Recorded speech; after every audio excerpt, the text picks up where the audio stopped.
आता केवळ 4-5 दिवस प्रचाराला उरलेले आहेत. प्रचाराचं नियोजन कसं केलेलं आहे? प्रचाराचं नियोजन आमचा भर प्रत्येक व्यक्तीला भेटण्यावर राहणार आहे.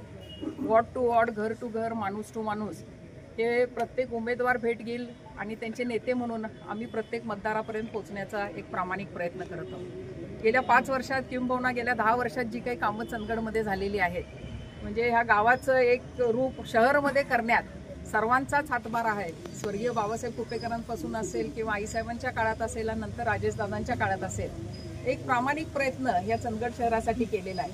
पण अजूनही बऱ्याच समस्या, विशेषतः आरोग्याची असेल, वाहतूक कोंडी असेल किंवा इथं शिक्षणाची मुलांच्या व्यवस्था असेल, घनकचऱ्याचा असेल, स्वच्छ पाण्याचा असेल, अजून बरेच प्रश्न इथं सोडवणं बाकी आहे.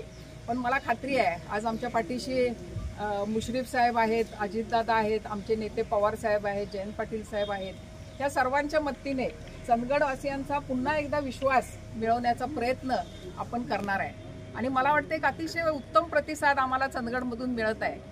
थोडक्यात सांगायचं तर काणेकर साहेब की जेव्हा चंदगडसारख्या एखाद्या छोट्या शहरासाठी मला वाटतं 8,500चं मतदान आहे आपलं, एक मुख्यमंत्री येऊन गेलेत आणि दुसरे मुख्यमंत्री येणार आहेत. हितच काणेकर साहेब तुमच्या यशाचं रहस्य आहे असं ते म्हणतात. विरोधकांनी आपल्या ह्या आघाडीचा एवढा धसका घेतलेला आहे की 2-2 मुख्यमंत्र्यांना चंदगडमध्ये यावं लागतंय. आणि त्यामुळं आम्ही मात्र जनतेमधून लोकांच्या पर्यंत पोहोचून या यशापर्यंत पोहोचायचा प्रयत्न करणार आहे. आणि रवळनाथाच्या चरणी माझी प्रार्थना आहे की हे प्रामाणिक काम करणाऱ्या या सामान्य कार्यकर्त्यांना, या लोकांना या चंदगड नगरीची सेवा करायचा आशीर्वाद रवळनाथ देऊ देत आणि आमच्या ह्या आघाडीला विजय देऊ देत हीच